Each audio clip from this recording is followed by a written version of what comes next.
வாழ்க வையகம், வாழ்க வையகம், வாழ்க வளமுடன். குரு வாழ்க, குருவே துணை. சிந்தனையை, உடல் நலத்தை சீர் அமைத்து உய்வித்த குருவே வாழ்க. வாழ்க வளமுடன், வாழ்க வளமுடன், வாழ்க வையகம். கனடா ஸ்கை யோகா அறக்கட்டளையை சிறப்பாக நடத்தி வருகின்ற ஆன்மீக அன்புள்ளங்கள், குறிப்பாக பேராசிரியர் முனைவர் சிவசங்கர் ஐயா அவர்கள் மற்றும் இந்த நிகழ்ச்சியை தொடர்ந்து சிறப்பித்து வருகின்ற அன்பர்கள் அனைவருக்கும் அருட்தந்தை வேதாத்ரி மகரிஷி அவர்கள் சார்பாக வாழ்க வளமுடன் என்ற வாழ்த்துக்களையும் எனது அன்பு கலந்த பணிவான வணக்கத்தையும் சமர்ப்பித்து, குருவின் குரல் வேதத்திரிய தொடர் சிந்தனையின் 102ஆம் பாகத்தில் விதியின் விளைவு, வினையின் விளைவு, விதி மதி என்ற தலைப்பிலே 2வது அமர்வாக மேலும் சில கருத்துக்களை இப்போது நாம் பகிர்ந்து கொள்ள இருக்கின்றோம். சுத்த வெளியின் தன் இறுக்கத்தில் தோன்றியது நுண் அதிர்வு.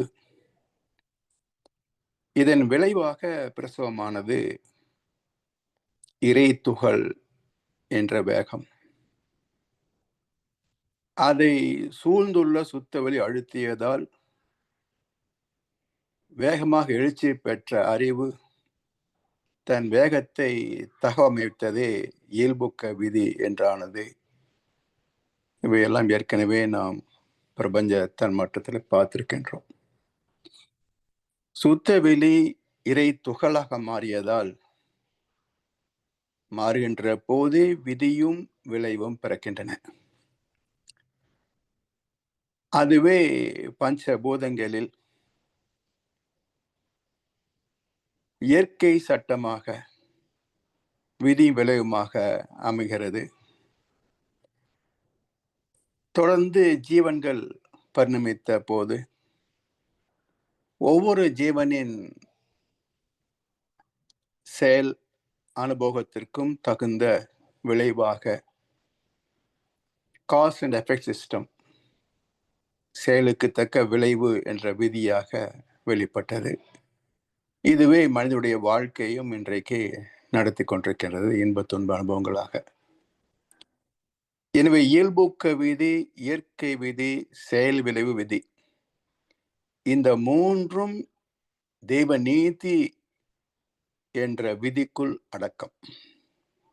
எனவே தெய்வ நீதியே அனைத்தையும் ஆண்டு கொண்டிருக்கின்றது. இடத்திற்கு தகுந்தாற் போல நாம் பெயர் மாற்றம் செய்திருக்கிறோம், அவ்வளவுதான். செயலுக்கு விளைவு என பார்க்கின்ற போது துன்பம், இன்பம், அமைதி, பேரின்பம் என்று 4 படித்தளங்களாக நமது வாழ்க்கை அமைந்திருக்கிறது. இவற்றிலே துன்பம் எந்த ஜீவனுக்கும் பிடித்தமானது அல்ல. மனிதன் மட்டுமல்ல, எந்த ஜீவனுக்கும் பிடித்தமானது அல்ல. இன்னும் சொல்ல போனால், துன்பத்தை நீக்குகின்ற பரிணாம வளர்ச்சியே தர்ம சம்ஸ்தாபனார்த்தாய சம்பவாமி யுகே யுகே. துன்பத்தை நீக்குவதற்காக என்னை நானே பிறப்பித்துக் கொள்கிறேன் என்ற விதிதான். பிறகு மனிதனாக வந்த பிறகும் மற்ற ஜீவன்களை விட அதிகமான அளவுக்கு துன்பத்தை சந்திக்கின்ற காரணம் என்ன? மற்ற ஜீவன்கள் எல்லாம் உணவு மட்டும்தான் பிரச்சனை, பாதுகாப்பு ஒரு பிரச்சனை. ஆனா நமக்கு 1008 பிரச்சனை. மண்ணிலே உயர்ந்தவனா, மனதிலே சிறந்தவனா, மனிதனை நினைத்தாலே மாபெரும் வெட்கமடா, சிந்தித்தால் சிரிப்பு வரும், மனம் நொந்தால் அழுகை வரும். பரிணாம விதிக்கு நோக்கத்திற்கு நேர் எதிராக மனித குலம் இவ்வளவு பிரச்சனைகளை, துன்பங்களை, நோய்களை சந்திப்பதற்கான காரணத்தை தேட வேண்டும் இல்லையா? அப்பதான் துன்பத்தை நீக்கிக் கொள்ள முடியும். எனவே அடிப்படையில் இயற்கை விதி இன்ப துன்பம் இரண்டும் தரும். அறிவின் சிறப்பு என்ன? இவற்றை ஆராய்ந்து பார்த்து எதிலே நாம் துன்பப்பட்டோம் அதை விளக்கு, எதிலே நாம் சுகப்பட்டோம் அதை ஸ்திரப்படுத்து. இதுதானே வாழ்க்கை. சிந்தித்து பார்த்து செய்கையை மாத்து. தவறு சிறுசா இருக்கையில் திருத்திக்கோ. தெரிஞ்சும் தெரியாம நடந்திருந்தா அது திரும்பவும் வராம பார்த்துக்கோ. இதுதான் வாழ்க்கை. இந்த பயணத்தில் பக்குவப்பட்டிருந்தால் இன்றைக்கு மனித சரித்திரத்தின் நீளத்தை பார்க்கின்ற போது பல ஆயிரக்கணக்கான ஆண்டுகள் இன்னும் மனிதகுலம் துன்பத்தை நீக்க முடியவில்லை என்றால் பகுத்தறிவுக்கு பயன் என்ன? எனவே துன்பத்தை நீக்கி, துன்பத்தை தவிர்த்து, இன்பத்தை துய்த்து, அமைதியில் லயித்து, பேரின்பத்தில் திளைப்பதே வெற்றிகரமான முழுமையான வாழ்க்கை. இதற்கு தேவையான அனைத்து வளங்களும் இறைவனால் நமக்கு அளிக்கப்பட்டிருக்கிறது. இயற்கையின் கொடையாக நமக்கு கிடைத்திருக்கிறது. இப்ப சிக்கல் எதிலே என்பதுதான் நமது தேடல் இருக்க வேண்டும். இதையே பாவம் புண்ணியம் என்ற சொற்களிலே சொல்லி அன்றைக்கிருந்த படிப்பறிவு இல்லாத, சிந்தனை திறம் இல்லாத மக்களை பயமுறுத்தி நல்வழிப்படுத்தினார்கள் நம்முடைய முன்னோர். நீ நற்காரியங்களை செய்தால் சொர்க்கத்திலே இடம் கிடைக்கும், சகல போகங்களையும் தூக்கலாம். பாவம் செய்தால் நரகத்திலே போட்டு உன்னை வருத்தி விடுவார்கள். எண்ணெய் கொப்பரையில எல்லாம் போட்டு வருத்துருவாங்க. இந்த நம்பிக்கை இன்றைக்கும் உள்ளவர்கள் உண்டு. குறைந்த அளவிலாவது இன்றைக்கும் இருக்கிறார்கள். அவர்கள் ஒழுக்கமாக வாழ்ந்து முடிந்த அளவுக்கு துன்பம் இல்லாத வாழ்க்கையைத்தான் வாழ்கிறார்கள். எங்கோ ஒன்றுன்னு வந்து போகுமே தவிர தினசரி துன்பம் என்பது இல்லை.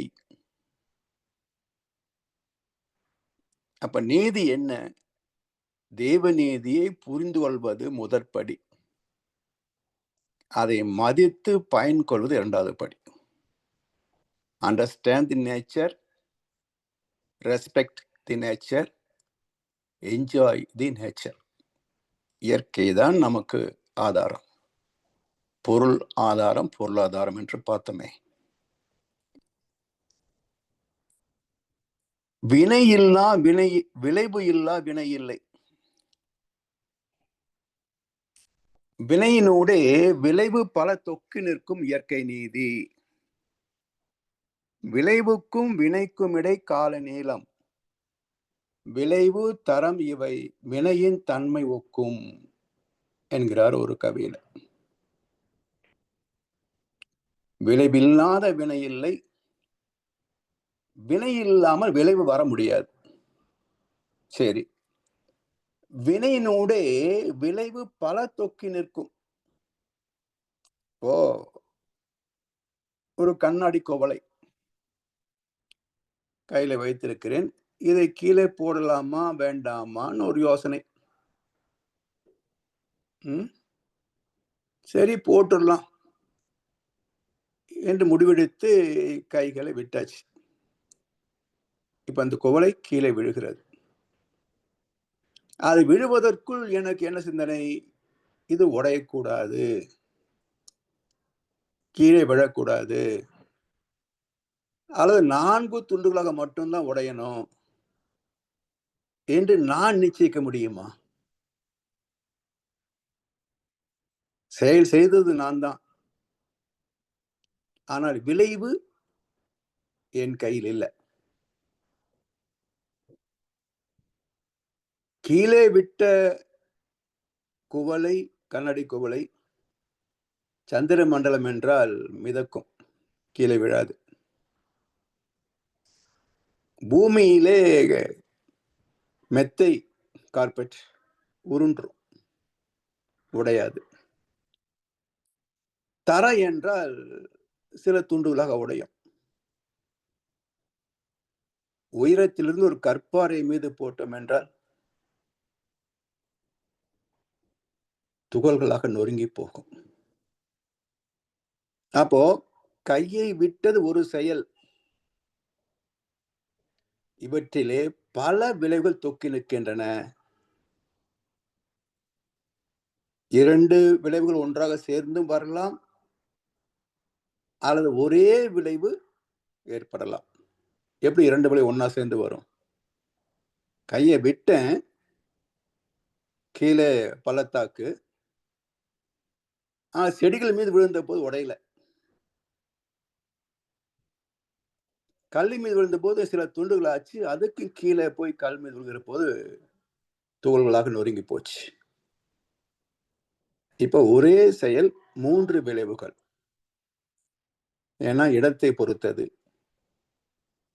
இப்படி செய்யும் செயல், வளம், நோக்கம், காலம், இடம் ஒக்க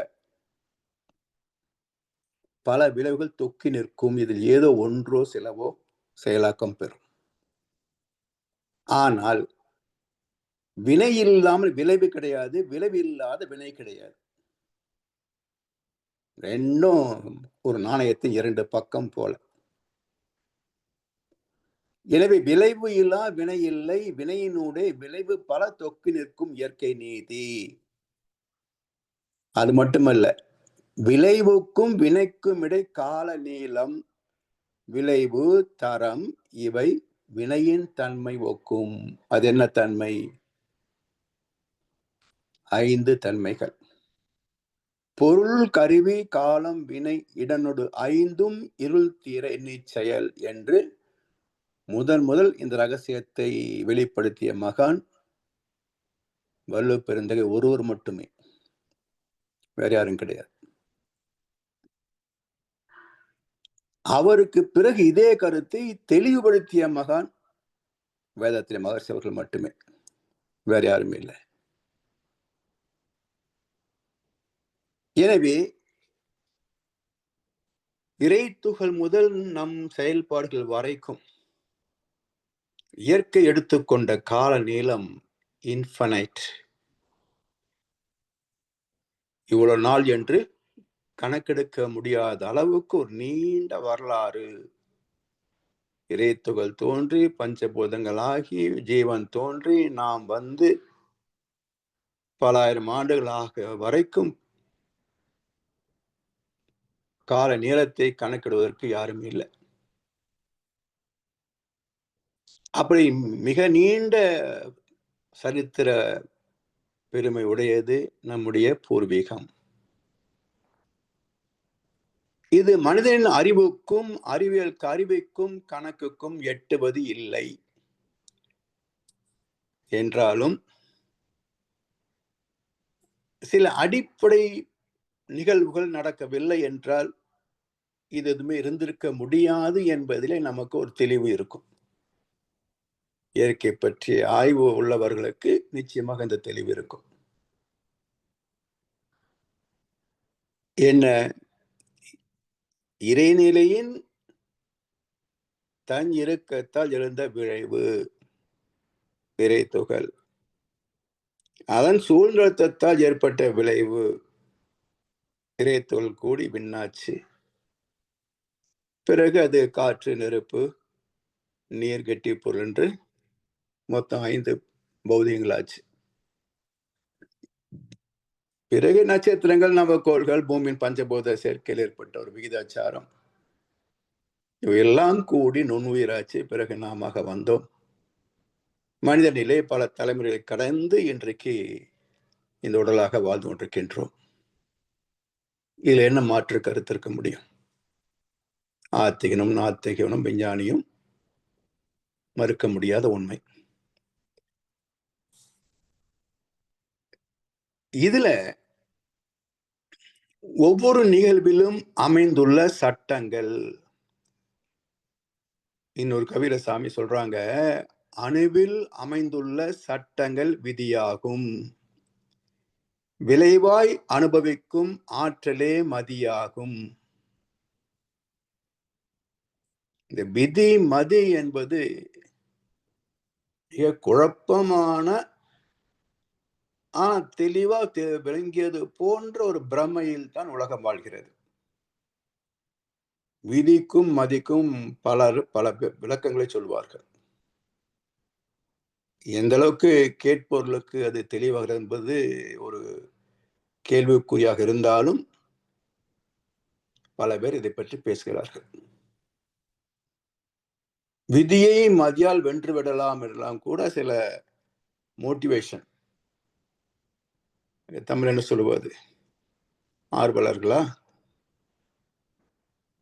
ஏதோ ஒண்ணு அப்படி மாணவர்களை மக்களை மோட்டிவேட் செய்யக்கூடியவர்கள் சொல்வது உண்டு. விதியை மதிய வெல்லலாம், மனிதன் நினைத்தால் சாதிக்க முடியாதது எதுவுமே கிடையாது என்றெல்லாம் சொல்லலாம். யார் நினைக்கல? பிரதம மந்திரி ஆகணும்னு நினைக்கலையா? இல்ல செல்வந்தன் ஆகணும்னு நினைக்கலையா? இல்ல உயர்ந்த பதவியை எட்ட வேண்டும் என்று நினைக்கலையா? எட்டி விட்டார்களா? எதிர்பார்க்கிறோம். ஒரு முறை வங்கியில பணிபுரிந்த காலத்துல ஒரு நாள் ஒரு அன்பர் சத்தம் போட்டுட்டு இருந்தாரு. உடனே மேனேஜர் அவரை கூப்பிட்டு அவருக்கு வேண்டியது செய்து கொடுத்து அவர் வெளியே வரும்போது நான் அவனை கூப்பிட்டேன்.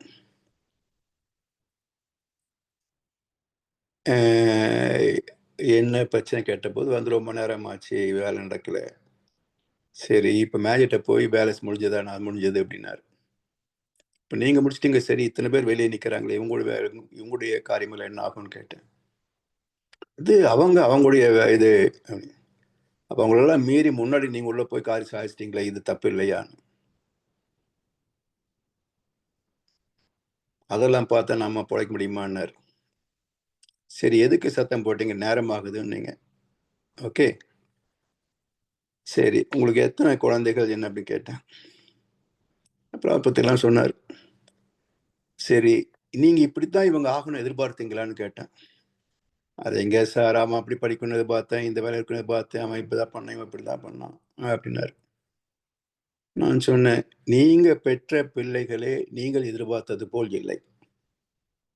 நீங்கள் பெற்ற பிள்ளைகளே நீங்கள் எதிர்பார்த்தது போல் சாதிக்கவில்லை. இங்க அலுவலகத்தில் யார் யாரோ பெற்ற பிள்ளைகள் எல்லாம் வேலை செஞ்சுட்டு இருக்கிறாங்க. அவங்க எப்படி வேலை செய்யணும் என்பதை நீங்க எப்படி எதிர்பார்க்க முடியும்? அது எப்படி சரியா வரும்? நீங்க பெத்த பிள்ளை நீங்க எதிர்பார்த்த மாதிரி இல்லை. இங்க யாரோ பெற்ற பிள்ளைகள் எல்லாம் வேலை பார்க்கறாங்க. அப்ப நீங்க எதிர்பார்ப்பது அவங்க எப்படி செய்து கொடுப்பாங்க?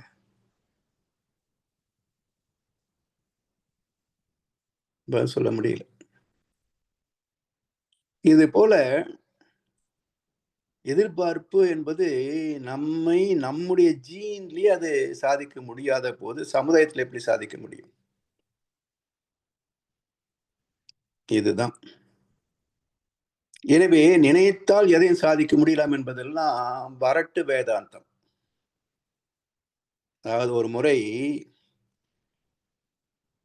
மன்ற நிகழ்ச்சிக்கு தான் உடுமலைப்பேட்டை நிகழ்ச்சிக்கு போயிருக்கேன். அந்த நண்பர் எனக்கு மிக நெருங்கிய நண்பரும் கூட, மேனேஜிங் ட்ரஸ்டி. அவருடைய வீட்டில சிற்றுண்டுக்காக வந்தபோது ஒரு புத்தகத்தை காட்டி, ஐயா இந்த புத்தகம் ரொம்ப நல்லா இருக்கு, படிச்சு பாருங்க என்று கொடுத்தார். நீங்களும் லீடர் ஆகலாம் என்பது அந்த நூலின் தலைப்பு. அதை அப்படியே புரட்டி பார்த்தேன். Alexander, Napoleon, Gandhi, Nehru, Indira Gandhi, Einstein, Newton என்று சாதனையாளர்கள் பற்றிய வாழ்க்கை குறிப்புகள் எல்லாம் போட்டிருந்தார்.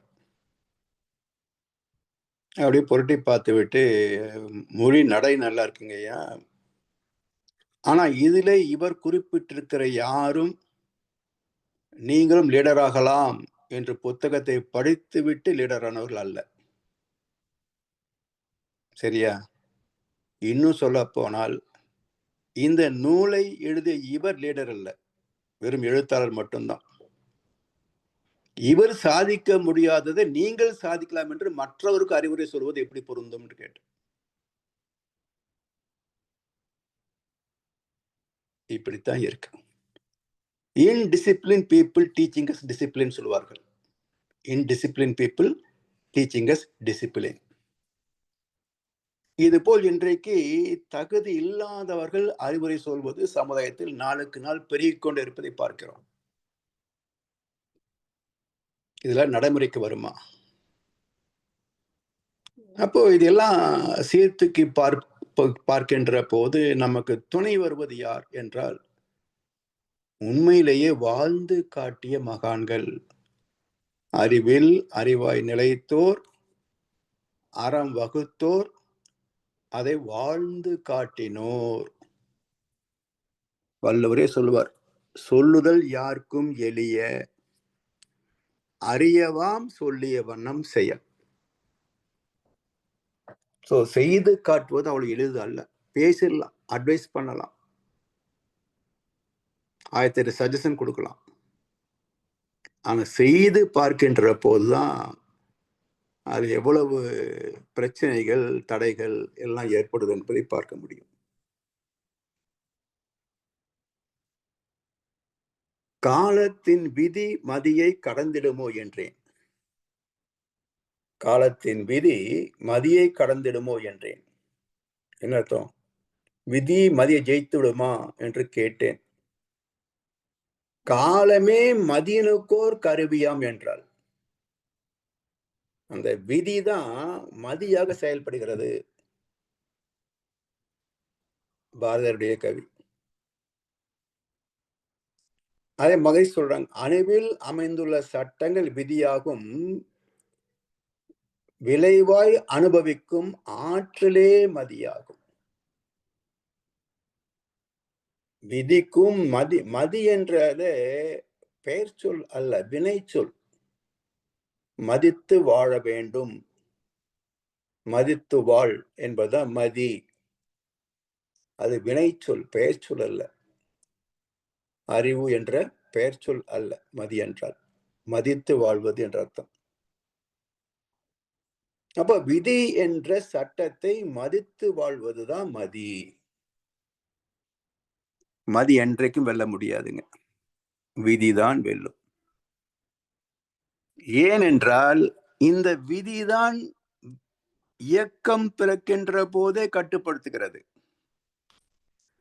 அதாவது சுத்தவெளியிலிருந்து இறைத்துகள் என்ற ஒரு பின்னம் தோன்றிய போது அதன் வேகத்திற்கு தகுந்தாற் போல் அது நேர் வழியில் பயணிக்க முடியவில்லை.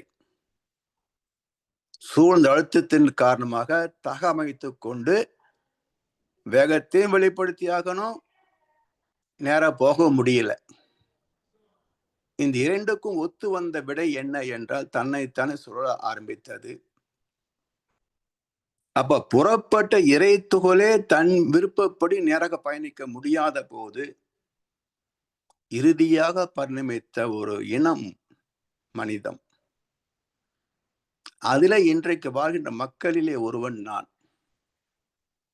நான் நினைச்சபடி எப்படி நடக்க முடியும்? இல்லையா? அதையே மகரிஷி சொல்லுவாங்க, சில பேர் மகான்கள் நினைச்சது நடக்கும் அப்படிம்பாங்க. அப்படி இல்லை. மகான்களாக இருந்தாலும் நினைப்பது நடக்காது. நினைப்பதெல்லாம் நடந்துவிட்டால் தெய்வம் ஏதும் இல்லை. நடந்ததே நினைத்திருந்தால் அமைதி என்றும் இல்லை. அப்போ நினைத்தபடி நடத்துவதற்கு இறைவனை நினைப்பு நடக்கிறது இல்லைங்க. இறைவனே சூழ்நிலைக்கு தகுந்தாற் போல் இயங்கிக் கொண்டிருக்கின்றான். அதான் இயற்கை விதி. எனவே நம்முடைய வாழ்க்கை என்பது இந்த விதியெல்லாம் புரிந்து கொண்டு அதை மதித்து வாழ்கின்ற வரைக்கும் நமக்கு பாதுகாப்பு, இனிமை. முரண்படுகின்ற அளவுக்கு அது நமக்கு உடம்புக்கு ஒவ்வாமை, மனதுக்கு ஒவ்வாமை, இப்படி துன்பத்தை தான் தரும்.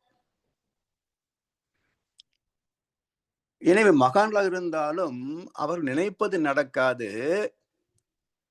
நடப்பதையே நினைப்பார்கள். எது நடக்குமோ அதைத்தான் அவங்க நினைப்பாங்க. அந்த எண்ணம் தான் அவங்களுக்கு தோன்றும். அதுக்கு தீர்க்க தரிசனம்னு பேர். அப்ப தீர்க்க தரிசனம் யார் காண்பார்கள் என்றால், ஞானம் பெற்றவர்களுக்கே தீர்க்க தரிசனம் சாத்தியமாகும். அல்லது சில சமயம் பேய் பிடிச்சவங்களுக்கு சாத்தியமாகும். அருள்வாக்கு சொல்றாங்க இல்ல ஞானிகளை என்ன. அப்ப ஞானம் இல்லாத அருள்வாக்கு, தீர்க்க தரிசனம். இதுக்கு காரணம் வாழ்ந்து முடிந்த ஆவிகளின் தொடர்பு. அதுதானே வான்காந்தத்தில் இருக்குது. அப்ப அந்த உணர்வை இவர் மூலமாக வெளிப்படுத்தலாம். இதுக்கும் ஞானத்துக்கும் சம்பந்தம் கிடையாது. ஆனா சமுதாயம் அப்படிப்பட்டவர்களையும் மகானாக்கி, கோடீஸ்வரனாக்கி, ஏகப்பட்ட செல்வத்தை குவித்து தந்து விடுகிறார்கள். எனவே மதி என்பது சிந்தனை திறம், பகுத்தறிவு. இது விதி என்ற பிரபஞ்ச அறிவுக்கு கட்டுப்பட்டது. பிரபஞ்ச அறிவோ காலத்திற்கு கட்டுப்பட்டது. இறைத்துகள் குவிந்து இறைத்துகள் இயங்கத் தொடங்கிய போதே காலம் பிறந்து விட்டது. அந்த காலத்திற்கு பாஸ்ட் அண்ட் ஃபியூச்சர் கிடையாது. இறந்த காலம், எதிர்காலம் கிடையாது, நிகழ்காலம் மட்டுமே. இந்த காலத்திலே பாகுபாடு, கடந்து போனது, மீதம் உள்ளது என்ற இறந்த எதிர்கால பிரிவினைகள் எப்படி வந்தது என்றால், விண் பிறந்த போது தோன்றியது. காரணம், விண் நீண்ட காலம் இயங்கக்கூடியது. அப்ப அந்த பயணத்திலே ஒரு கட்டத்திலே இதுவரைக்கும் எவ்வளவு காலம் இந்த விண் இயங்கி இருக்கிறது என்றால் ஒரு காலகட்டத்தை குவிக்கலாம். இன்னும் எவ்வளவு காலத்துக்கு இருக்கலாம் என்ற அனுமானம் வேண்டுமானும் சொல்லலாம். உதாரணமாக நமக்கு பிறந்து விட்டோம், இதுவரைக்கும் வாழ்ந்ததெல்லாம் கடந்த காலம். எத்தனை வருஷம், எத்தனை மாசம், எத்தனை நாள், எத்தனை மணி நேரம், எத்தனை வினாடிகள் கணிச்சிடலாம். எதிர்காலம் 100 சொல்றாங்க, இப்பெல்லாம் 80-90 வரைக்கும் சொல்றாங்க. அதுக்குள்ள எப்ப வேணா போவோம். ஆனா இப்ப சாகல. இவ்வளவுதான் எதிர்காலம் சொல்ல முடியும். நிகழ்காலம் என்பது என்ன? அதுதான் காலத்தின் நுண்ணழகு, கண் சிமிட்டும் நேரம். அது இறைத்துகளை போல சிறு சிறு நுண் துகள்களாக கடந்து கொண்டே போகும் காலம். அதனால் நிகழ்காலத்திற்கு எல்லை கோடு இல்லை. எவ்வளவு நுணுகியது, சிறியது நினைக்கிறோமோ அதை விட வினாடியா இல்ல மில்லி வினாடி, அதுதானா இல்ல மைக்ரோ வினாடி, அதுதானா இல்ல நானோ வினாடி, அதுதானா இல்ல பைக்கோ வினாடி, இதுதானா தெரியல. இவ்வளவுதான் அளக்க முடிஞ்சது. அப்ப இறைத்துகள் கணக்கு இதை விட நுட்பமாக இருக்கும். அதான் காலத்தின் நுண்ணழகு. அதனால் இந்த விண்ணின் இயக்க சீர்மையான விதியையும் காலத்தையும் ஒன்றாக கருதுவது சமுதாய வழக்கு. பொறுத்து நல்ல வாழ்க்கை அமையுது என்ன சொல்லுவாங்க, பிறந்த நேரம்பா, விதி கொண்டு வந்த விதி சொல்றோம் இல்லையா? அப்ப விதியையும் காலத்தையும் ஒன்றாக கருதுவது சமுதாய வழக்கு. ஒரே கருத்து தான் ரெண்டுக்கும். பிறந்த நேரம்னாலும் ஒண்ணுதான். கொண்டு வந்த விதி என்றாலும் ஒன்னேதான். எனவே அவனவன் தலையெழுத்து என்பதும் பிறந்த நேரம் என்பதும் ஒரே பொருளைத்தான் குறிக்கிறது.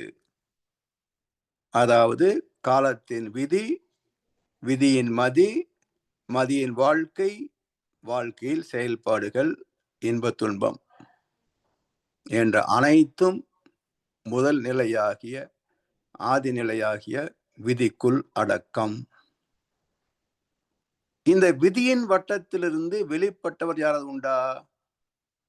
விலக்கு பெற்றவர் யாராவது உண்டா? எந்த செல்வந்தனுக்கும் எந்த உயர் பதவியில் உள்ளவனுக்கும் விதிவிலக்கு கிடையாது. ஒரு ப்ரோவர்ப் உண்டு, the greatest watch makers of the world cannot change the time என்று சொல்வார்கள். ஒரு கட்ட ஜெனீவா வாட்சா இன்னொருக்குமே இப்படி ஏதோ உயர்ந்த மிக நம்பர் 1 கம்பெனி. So the greatest watch makers of the world cannot change the time. Watch வேணும் திருப்பி வைக்கலாம், ஆனால் காலத்தை திருப்பிக்க முடியுமா?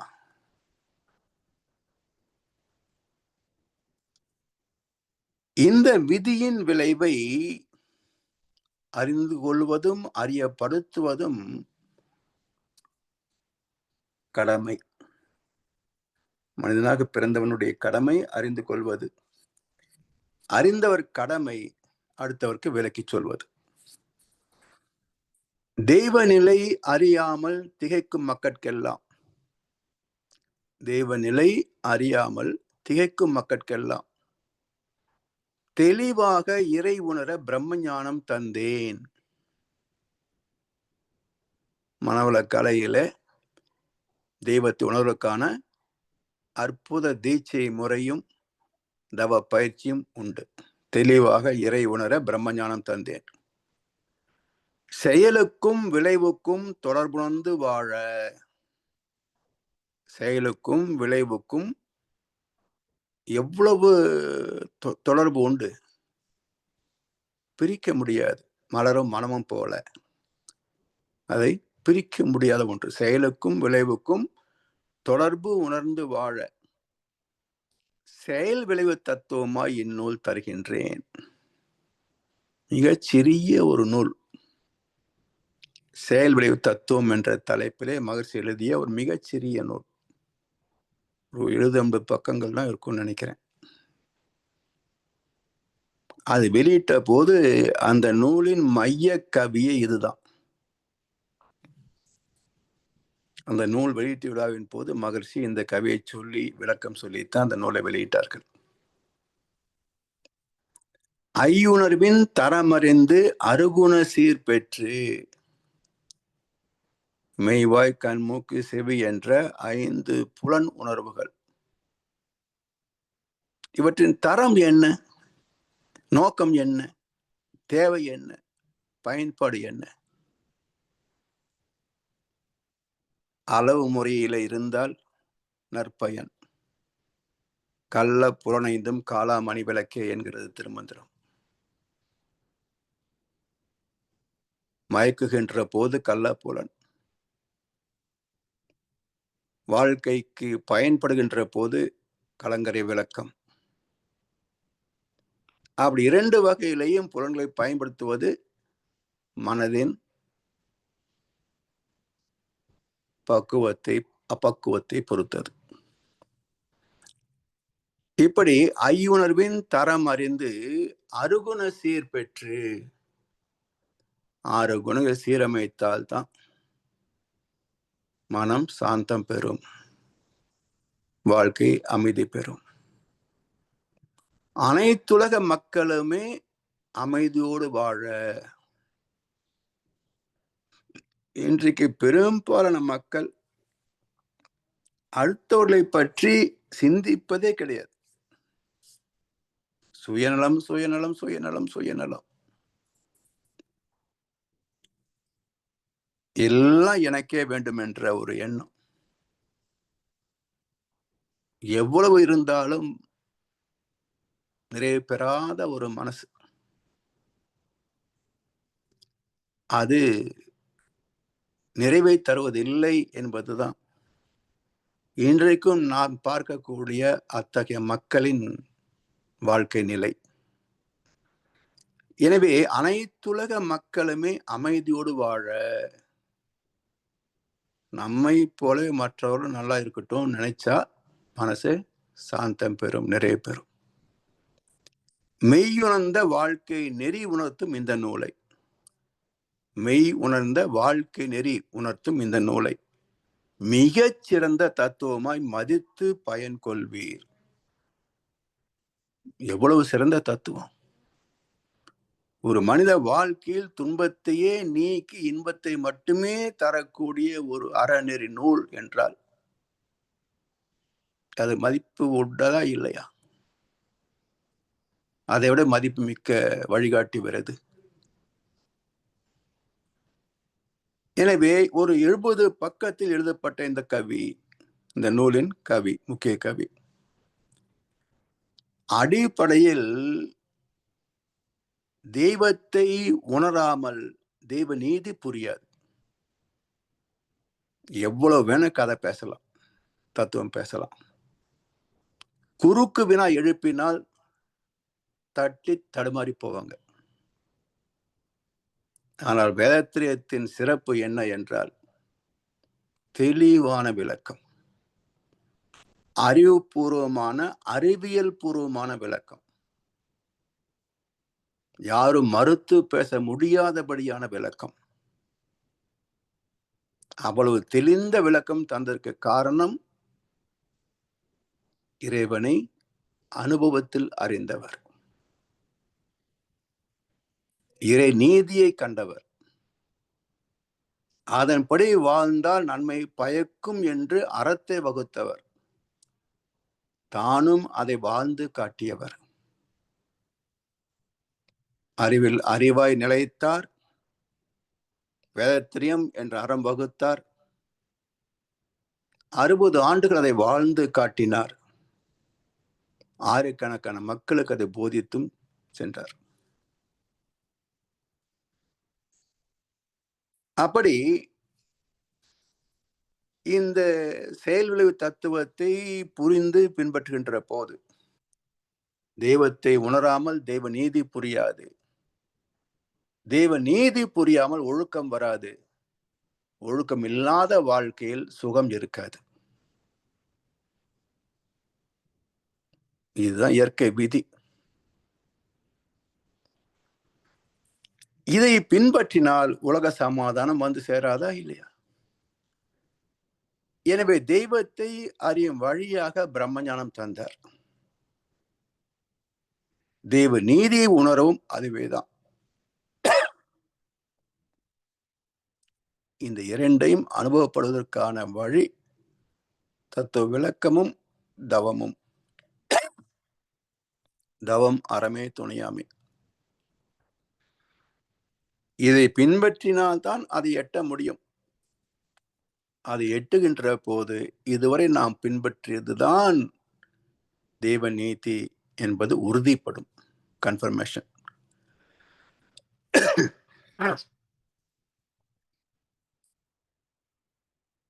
இதை அறிந்த நிலையிலேதான் மனித வாழ்க்கை கர்ம யோகமாக மாறுகிறது.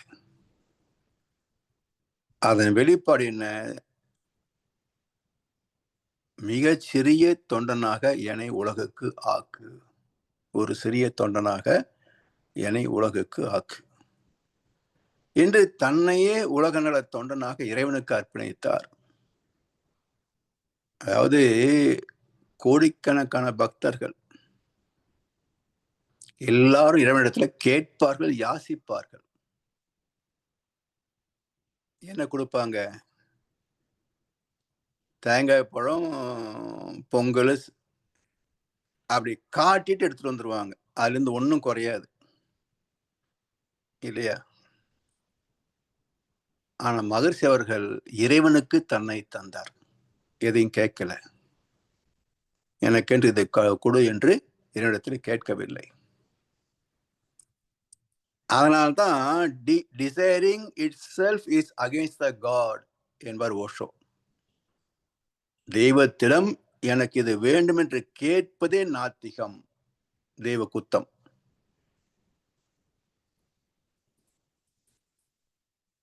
அவனுக்கு தெரியாத நமக்கு என்ன வேணுன்றது. நாம என்ன போய் எனக்கு எது கொடுன்னு கேட்கறது. எனவே எனக்கு இது வேண்டும் என்று கேட்டால் அவன் தான் முதல் தரமான நாத்திகன். தெய்வத்தை நம்பாத முதல் தர நாத்திகன் இவன் தான். இல்லைன்னு சொல்றவன் செகண்டரி. அவன் யார்ட்டு கேட்கறது இல்லையே, அவனே திருடிக்குவான். சரி, இந்த செயலுக்கு விளைவு எப்படி வரும் என்பதை மகிழ்ச்சி இன்னொரு கவியில சொல்றாங்க. ஓர் கல்லை நீ எடுத்து தூரம் வீச உண்டாகும் இருவிதமாம் இயக்கம் அங்கே இருக்குகிறது. விதி கல்லை பூமி நோக்கி எதிர்த்து ஓடும் அது மதியின் ஆற்றலாலே பார்க்கின்றோம். அது செல்லும் வேகம் குன்ற படிப்படியாய் கீழ் இறங்கி பூமி சேர போர்க்களம் போல் விதியும் மதியும் அங்கே புரிகின்ற போட்டிகளின் முடிவை பாரீர். அற்புதமான எளிமையான உதாரணம். விதியும் மதியும் எப்படி? இப்போ ஒரு கல் எடுத்து உயரமா வீசணும்னு நம்முடைய பலம் எவ்வளவோ அத்தனையும் கூட்டி தூரமாகவோ உயரமாகவோ வீசுறோம். வீசுகின்ற போது உயர போக போக வேகம் குறைந்து கொண்டே வருது இல்ல? காரணம் என்னன்னா, காற்று மண்டலத்தை ஊடுருவி போகிறது. இதை தத்துவ ரீதியாக சொன்னால் சூழ்ந்தழுத்தும் ஆற்றலை எதிர்த்து போகிறது. இறைநிலையின் சூழ்ந்தழுத்தும் ஆற்றலை எதிர்த்து போகிறது. இன்னொரு கோணத்தில் சொன்னால் விதியை மதி எதிர்த்து போகிறது. விதியை மதி எதிர்த்து போகிறது. சரி, இப்போ விதி எதிர்த்து போவதற்கு இடம் கொடுக்குதா இல்லையா?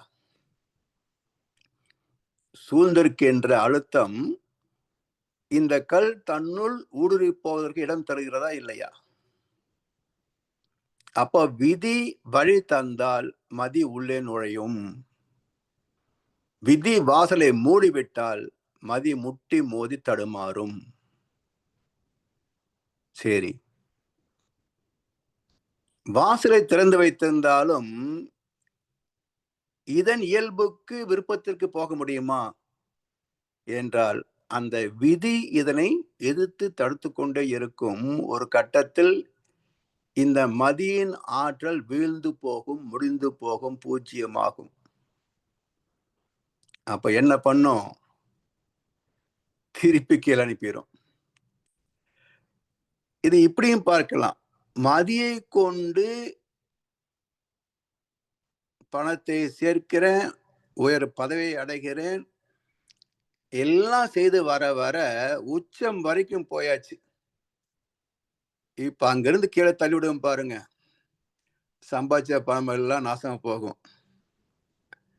பதவி காலியா போயிடும். அங்கிருந்து விழுந்தா வச்சுக்கோங்க, பைபிள்ல சொன்ன மாதிரி இந்த கல் எவன் மீது விழுமோ அவனை நசுக்கி போடும். எவன் இந்த கல்லின் மீது விழுவானோ அவன் நொறுங்கி போவான். 2 வகையில நட்டம் இவனுக்கு தான். கல் இவன் மேல விழுந்தாலும் சரி, இவன் கல் மேல விழுந்தாலும் சரி, பாழா போறது நாமதான். அது போல அந்த உச்சம் 0 பாயிண்ட் வருகின்ற போது இப்ப என்ன பண்ணுது இறையழுத்தம்? இது இனிமே என்னுடைய ஆட்டம் என்று இதுவரை போவதற்கு எவ்வளவு நேரம் எடுத்துக்கொண்டதோ அதை விட மிக விரைவில் கீழ் நோக்கி தள்ளிவிடும்.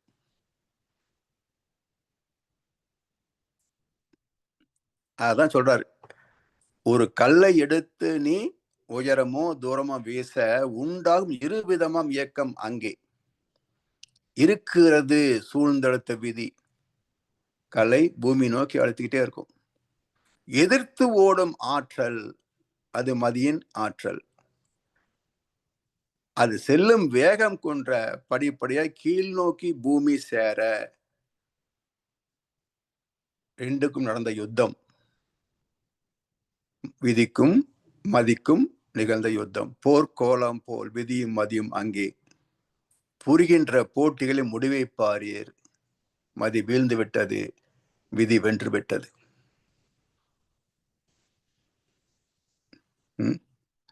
இவன் போட்ட கணக்கொன்று, அவன் போட்ட கணக்கொன்று, இரண்டுமே தவறானது. யார் போட்ட கணக்குக்கோ இருவரும் இலக்காக்கி நின்றதே முடிவானது.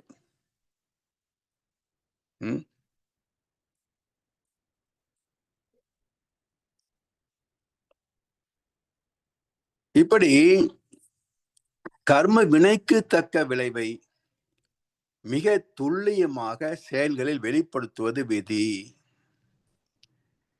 இப்போ விதி மதியால் வெல்லலாம் என்பதற்கு சில உதாரணங்களை காட்டுவார்கள். எளிமையா சொல்லக்கூடியது என்ன? ஒரு இரும்பு தகடை அப்படியே தண்ணியில போட்டீங்கன்னா மூழ்கி போகும். மதி என்ன செய்யுது? அதை மடிக்கிறது. மூழ்கின்ற விதியை எதிர்த்து மிதக்க வைக்கிறது என்று சொல்லுவாங்க. அப்படி இல்லை. ஒரு தகடை அப்படியே போட்டால் மூழ்கும் என்பது எப்படி விதியோ, அதே போல மடித்து போட்டால் மிதக்கும் என்பதும் விதியேதான். இந்த இரண்டு விதிகளையும் கண்டுபிடித்து அந்த இரும்பு தகடை பயனுள்ள வகையில் வாழ்க்கையை மேன்மைப்படுத்திக் கொண்டது மதி. அப்படி போட்டு வீணாத்தான் போகும். என்ன பயன்? அதை மடித்து போட்டு பயணத்திற்கு பயன் கொண்டால் பொருட்களை போக்குவரத்துக்கு செய்யலாம், மனிதர்கள் போக்குவரத்துக்கு பயன்படுத்தலாம். அப்ப இதுக்கு மதி என்று பேரு. அப்ப மதி என்பது விதிகளை கண்டுபிடித்து அதை மதித்து வாழ்வதுதான் மதி. பல விதிகளை கண்டுபிடித்து அவற்றை மதித்து வாழ்வதுதான் மதி. ஒண்ணுல செல்போன் வச்சுங்களேன், அதுல பாதுகாப்புக்கு என்று ஒரு கோடு வச்சிருக்கோம். இப்ப அந்த கோடு போட்டாதான் திறப்பேன் என்பது அது விதி. இல்ல நீ தர, இது நீ என்னுடைய செல்போன் அப்படின்னா திறக்குமா? அப்ப விதியை மதித்து அந்த கோடை பயன்படுத்துறோம், ஓபன் ஆகுது. இப்படித்தான் பயன்படுத்த வேண்டும் என்பது விதி. அதை பயன் கொள்கிறோம், நமக்கு பல நன்மைகளை தருகிறது. இப்படி செய்யக்கூடாது என்று டோன்ட்ஸ் இருக்கு. அதை செய்தால் பொருள் நாசமாகும், பணம் நட்டமாகும்.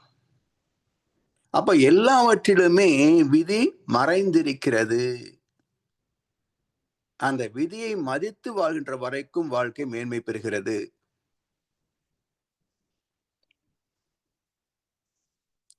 எனவே இயற்கை சக்தியே விதி. இதை அறிந்த அளவே மதி. அது ஏன் மதியை பாராட்டுகிறோம், போற்றுகிறோம் என்றால், இந்த விதிகளெல்லாம் கண்டு பயன் கொள்கின்ற திறம், பகுத்தறிவின் திறம், அறிவு திறம். அதனால் அதை மதிக்கின்றோம், போற்றுகின்றோம். சரி, இன்னொரு கவியில சொல்றாங்க, இயற்கையதன் நிகழ்ச்சிகளை விதி என்கின்றோம், எண்ணத்தின் செயல் வகையை மதி என்கின்றோம். இயற்கை நிகழ்ச்சிகள் பஞ்சு இரும்பு என்றால் இவை மதியால் ஆடை ஆயுதங்கள் ஆச்சு. இயற்கையினை அறிந்த அளவே அறிவின் மேன்மை. இதை அறிந்தால் விதி மதியின் குழப்பம் போகும். இயற்கை என்றே என் நிகழ்ச்சி உண்டு சொல்வீர், எண்ணம் என்றேல் இயற்கைக்கு சிறப்பு ஏது? ரெண்டும் ஒண்ணுக்கு பகை கிடையாது. முறையாக பயன் கொள்வதிலேதான் அதன் சிறப்பு அமைந்திருக்கிறது, வாழ்க்கையின் சிறப்பு மறைந்திருக்கிறது. இதே விதியை பற்றி, மதியை பற்றி மேலும் சில கருத்துக்கள், கவிதைகள் இருக்கின்றன. அடுத்த அமர்வில் சிந்திப்போம் என்று சொல்லி வாய்ப்பளித்தனருக்கு நன்றி பாராட்டி இந்த கவியோடு இன்றைக்கு சிந்தனை நிறைவு செய்கின்றோம். வாழ்க வளமுடன், வாழ்க வளமுடன், வாழ்க வையகம். வாழ்க வளமுடன். மிக்க நன்றிகள் ஐயா. வாழ்க வளமுடன் ஐயா. செயல் விளைவு தத்துவம், விதிமதி, நல்லொரு ஆரம்பம், சிறப்பாக இருந்தது ஐயா. நண்பர்களுடைய கேள்வி பகுதிக்கு செல்வோம். ஐயாவிடம் உங்கள் கேள்விகளை கேட்க விரும்புபவர்கள் அல்லது சந்தேகங்களை தெளிவுபடுத்த விரும்புபவர்கள் கைகளை உயர்த்தி கேட்கலாம்.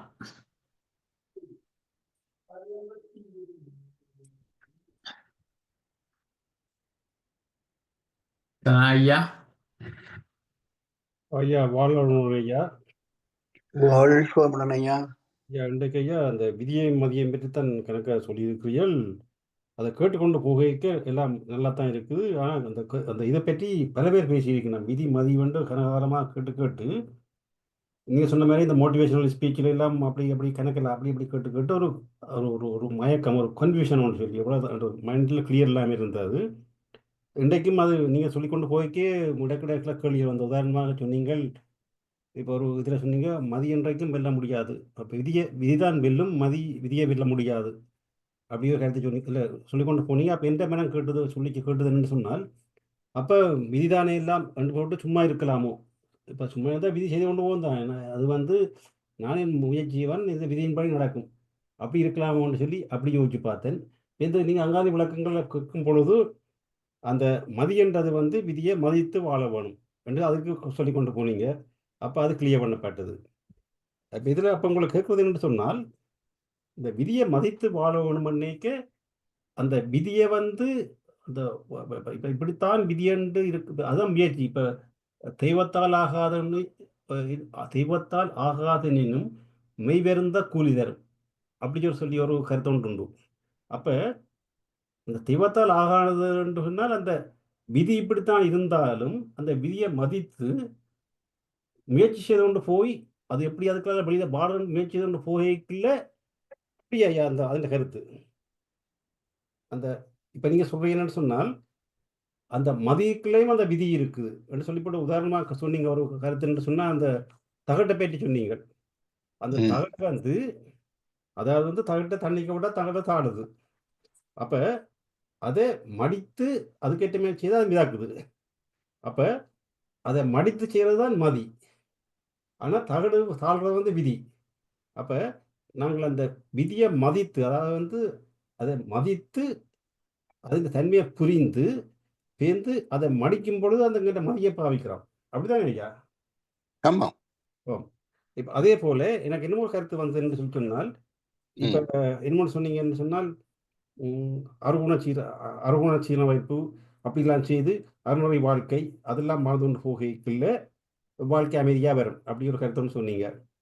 அப்போ பாருங்க, இப்போ ஒரு விதி வந்து அவருடைய கர்ம வினை பயன்படி வந்து இவர் வந்து கணக்கெல்லாம் செய்து போட்டார். ஆனபடியால் இவர் வந்து அந்த கர்ம வினைப்பையை அனுபவிக்கணும். அது வரைக்கும் இவருக்கு நிம்மதி கிடையாது. அப்படி ஒரு இது இருந்தால், விதி அப்படி இருந்தால் அவர் வந்து அதுல தப்ப முடியும், அதை அனுபவிச்சு தீர்க்கும் வரைக்கும். எதிலும் தப்ப முடியாதுங்கய்யா, தப்ப முடியாது. அப்ப நாங்கள் இப்ப தவம் செய்யணும். அதாவது நம்ம வந்து நற்காரியங்களை செய்கின்ற போது மனம் ஒரு சாந்தம் அடையும். அதே சமயத்துல சில சிரமங்கள் வருகின்ற போது ஏற்றுக்கொள்ளக்கூடிய பக்குவம் அதுல இருக்கும். Meditation makes the mind receptive to reality. யதார்த்தத்தை ஏற்றுக்கொள்ளக்கூடிய மன வலிமை வருகின்ற போது சுக துக்கங்கள் அவளுக்காக பாதிக்காது. ஆமையா ஐயா நான் இந்த மதிய விதியை பற்றி கணக்கு ஆராய்ஞ்சிருக்கேன். அதை இதை பற்றி கனகாலமாக பார்த்து நீங்க சொன்ன மாதிரி தான் கடைசியாக கட்டதுன்னு சொன்னால் ம் நாங்கள் அந்த அறிவு வர வர தத்துவ விளக்கம் இந்த எல்லாம் சிதண்டு போகைக்கு அந்த ரிசெப்டிவ் மைண்ட் வந்து அதை ஏற்றுக்கொள்ளக்கூடிய ஒரு மனப்பக்குவம் வரும். ம் ஆனால் அந்த விதியின்படி நடக்கிறது நடந்து கொண்டே இருக்கும். அப்படிதானே ஐயா? அதாவது விதியின்படி என்றால் சிலதெல்லாம் வந்து இப்போ பௌதிகங்கள் எடுத்துக்கொண்டீங்கன்னா அதுக்குன்னு ஒரு பிக்சட் விதி இருக்கு. அதை நீங்க மதிச்சு அதை பயன் கொள்ளலாம். அது வந்து யுனிவர்சல் ட்ரூத் விஞ்ஞானம் சொல்லி கண்டுபிடிச்சிருக்குது. அதை நான் மதித்து பயன்படுத்திக்கிறோம். அடுத்தது செயல் விளை தத்துவம்னு ஒண்ணு இருக்கு. நம்ம செய்யக்கூடிய செயலுக்கு தக்க விளைவு என்ற ஒண்ணு இருக்கு இல்லையா? ஆமா. அதுல சில கோட்பாடுகள் இருக்குது. அதெல்லாம் வந்து எப்படி நம்முடைய கருமையத்துல பதிந்து அது நமக்கு தக்க விளைவை வெளிப்படுத்துகிறது. ஸோ அந்த இடத்துல இந்த விதி மதி எப்படி வேலை செய்யுது, அது அடுத்த வகுப்புல நம்ம சிந்திக்கிறாங்க ஐயா. ரைட் ஐயா. ஐயா சுருக்கமா சொன்னா என்னடா ஐயா, எல்லாத்துக்கும் முயற்சி என்ற சாமான் முயற்சி என்று சொல்லும் பொழுது இப்ப அகழ்வாய்வு செய்யறோம், அது ஒரு முயற்சி. தத்துவ விளக்கங்கள் கேட்கிறோம், அது ஒரு முயற்சி. மற்றது அறுவண சீரமைப்பு செய்யறோம், அது ஒரு முயற்சி. அப்ப இப்படி அந்த முயற்சிகள் செய்து செய்து கொண்டு போகும் பொழுது அதான் அந்த இப்ப நாங்க வந்து விடாமுயற்சி ஒன்று இருக்க வேணும். இப்ப நாங்கள் விதியாரன்னு சொல்லி போட்டு இருக்காமல் அந்த இது கொண்டு போகும் பொழுது அதால வந்து எங்களுக்கு கணக்க பலன் நல்ல பலன், அதான் நல்ல பலன் சொல்லி நீங்க சொன்ன மாதிரி இப்போ ஒரு பெரிய பிரச்சனைகள் வரும்பொழுதும் அந்த மைண்ட் வந்து அதை ரிசெப்டிவா எடுக்கிறபடினால இந்த தாக்கங்கள் குறைவாயிருக்கும். அப்படிதான் சொல்றீங்க? ஆமா, தாக்கம் குறைவா இருக்கும். அதனுடைய எப்படி வெளிவருவது என்ற ஒரு சிந்தனை கூட சிறப்பாக செயல்படும். அவருடைய தீர்வு எளிதில் கிட்டுவதற்கான வாய்ப்புகள் அதிகம். ஓமையா, ரைட் ஐயா, நல்லது ஐயா, வாழ்க்கணும் ஐயா, வாழ்க்கை. வாழ்க வளமுடன். நன்றிகள் ஐயா.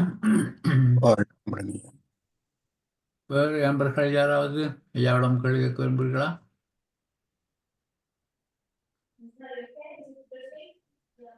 ஓகே ஐயா, நாங்கள் நிறைய செய்து கொள்ளாமா? ஓகே, வாழ்க வளமுடன். வாழ்க வளமுடன். இதுவரை நேரமும் குருவின் குரல் வகுப்பு 102 இந்த வகுப்பை சிறப்பாக நமக்கு இந்த சிந்தனை வழியை வழங்கி எங்களுடைய கேள்விகளுக்கெல்லாம் தெளிவான பதில்களை தந்த முதுநிலை பேராசிரியர் பழனிசாமி ஐயாவுக்கு நாம் நமது நன்றிகளை தெரிவிப்பதோடு ஐயாவுக்கு ஒரு வாழ்த்து தெரிவிப்போம். பேராசிரியர் பழனிசாமி அவரது உடல் நலம், மனவளம், பொருளாதார வளம், அவர்தம் அன்பு குடும்பம், அவரது வேதாத்திரிய தொண்டு